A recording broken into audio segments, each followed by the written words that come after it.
Paul wanted to be famous. He didn't care how. Fortunately, he had a vehicle. He brought excitement. There are people like that. There is a charisma, terrific charisma he had. There are several approaches to the jungle. My wife and I tried them all. But we found being dropped from a plane the most satisfactory. He was one of those real pagliaccis whose comedy came out of some of his discomfort. Seems there's been a slight mistake. Underneath all that humor always was a little bit of cruelty. He was hilariously funny on one drink. On 2 drinks, he was Joseph Mengele. When I think of you as a blood relative, I long for a transfusion. I loved most about him this marvelous humor that no one else had. It was a joy. For Paul Lynde in the Hollywood Square. And here's the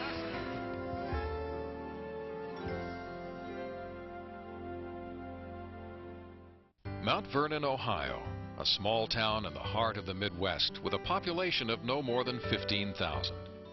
Known as the birthplace of Daniel Decatur Emmett, the composer who wrote Dixie and Old Dan Tucker. Now, it's also known as the birthplace of Paul Lynde. Paul Lynde was born in Mount Vernon on June 13, 1926. His father, Hoy Lynde, served 4 years as county sheriff, and when Paul was small, the family lived over the county jail. When Paul's father wasn't sheriff, he was a butcher with a sense of humor. Saturday mornings at the butcher shop, when someone would order a rump roast, Hoy Lynde would go into his act. He would take his arm and lay Shorty, another butcher, across the butcher block, grab a saw, and start sewing on his rump. And that would bring the house down. Paul's mother, Sylvia, was a quiet woman who doted on her children and loved to cook. Starches and fried food were her favorite menu items, and eating was the central activity of the house. They used to joke that in his family at lunch, they would always talk about what they were going to have for dinner. That was just, the food was such an important part of their whole family dynamic.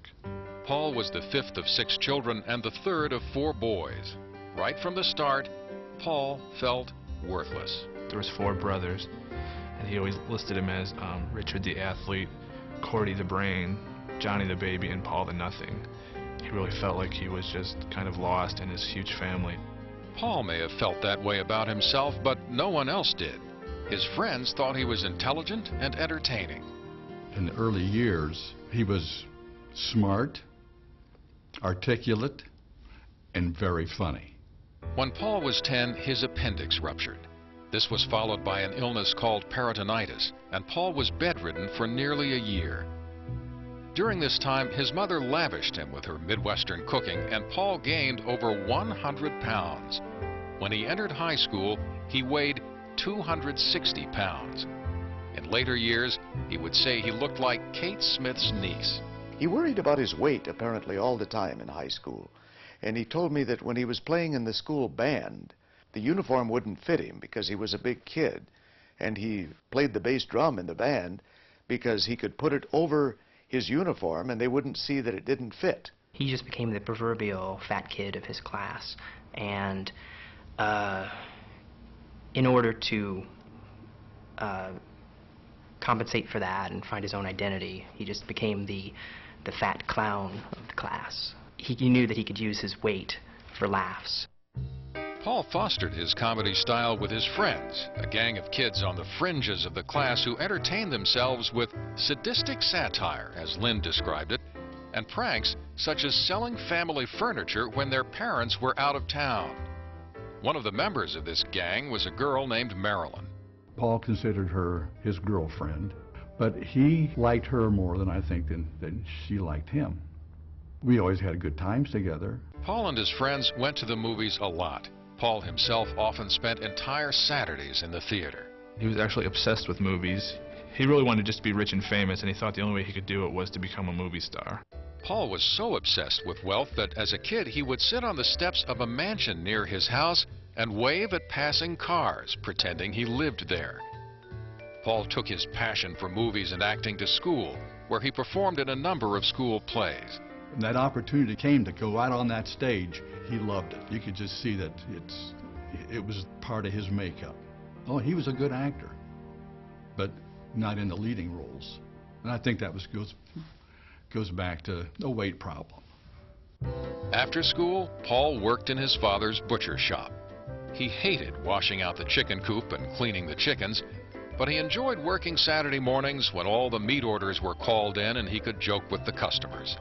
He had little respect, however, for his father's chosen profession. He was embarrassed that his father was a butcher. He would like to have his occupation more elevated, so he always referred to him as a cattle surgeon. He felt that came across a notch or two higher. Paul was not a great student, but a speech teacher at his high school was impressed with his writing and acting ability. She encouraged him to apply to her alma mater, Northwestern University's Speech and Drama School. Paul's father disapproved. He didn't want his son to go into show business. But Paul enrolled there anyway in the fall of 1944, and his father came through with the tuition. We were both 17 and freshmen at Northwestern at speech school. And of course, it's such a large school that we didn't meet right away. And finally, a young fellow came to me and said, "Is your name Lynde?" And I said, "No." And he said, "Well, there's a fellow here looks just like you." I said, "Oh, okay." About a week later, this marvelous kind of fattish fellow came up and looked at me and said, "So you're the one." And I knew it was Paul Lynde. We both have kind of lots of teeth and sad green eyes. Paul soon became part of a close circle of friends, some of whom remained friends for life. And Paul stood out right from the start with one of his first assignments. When you start Northwestern, you take Introduction to Oral Interpretation with Dr. Charlotte Lee. And this 17-year-old, Mount Vernon, Ohio, he gets up and starts out with this, forgive me for being out of breath, but I just spoke in a high school on the other side of town. And speaking in 3 high schools in one day does wind a fellow. And then he took off from there. You know, speaking of 3 or 4 different high schools in one evening does wind a fellow. But I'd be willing to give my last breath if I thought I could impress upon you the importance of my subject. Now, I don't suppose there's a kid in this room that doesn't know I'm speaking on sexual relations and has come with the idea of getting a kick out of what I'm going to say. Well, I want those smart